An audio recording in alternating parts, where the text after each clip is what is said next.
শৈশবের cartoon, game আর cinema Pokemon মানেই এক প্রজন্মের আবেগ। সে আবেগ এবার বাস্তব ঠিকানা পাচ্ছে জাপানে। টোকিওতে খুলছে বিশ্বের প্রথম স্থায়ী আউটডোর পোকেমন থিম পার্ক, পোকেপার্ক কান্তো। অপেক্ষা আর মাত্র ১ মাস। আগামী ৫ ফেব্রুয়ারি টোকিওর জনপ্রিয় বিনোদন কেন্দ্র ইয়োমিরোল্যান্ডে আনুষ্ঠানিকভাবে যাত্রা শুরু করছে পোকেপার্ক কান্তো। প্রায় ২.৬ হেক্টর এলাকা জুড়ে নির্মিত এই পার্কে ভাগ করা হয়েছে দুটি আলাদা জোনে।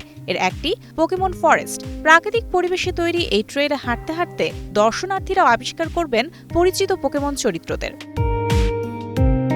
অন্য জোনটি সেজ টাউন।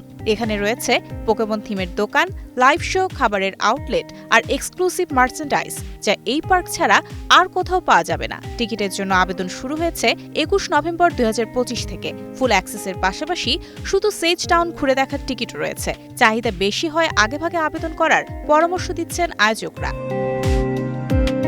কিন্তু পোকেমন আসলে কি? পোকেমন শব্দটির পূর্ণরূপ পকেট মনস্টার্স। ১৯৯৬ সালে জাপানে ভিডিও গেম হিসেবে শুরু হলেও খুব দ্রুতই এটি ছড়িয়ে পড়ে অ্যানিমে, সিনেমা আর খেলনার জগতে। পিকাচু, চ্যারিজার্ড কিংবা অ্যাশকেচাম এই চরিত্রগুলো আজ বৈশ্বিক সংস্কৃতির অংশ।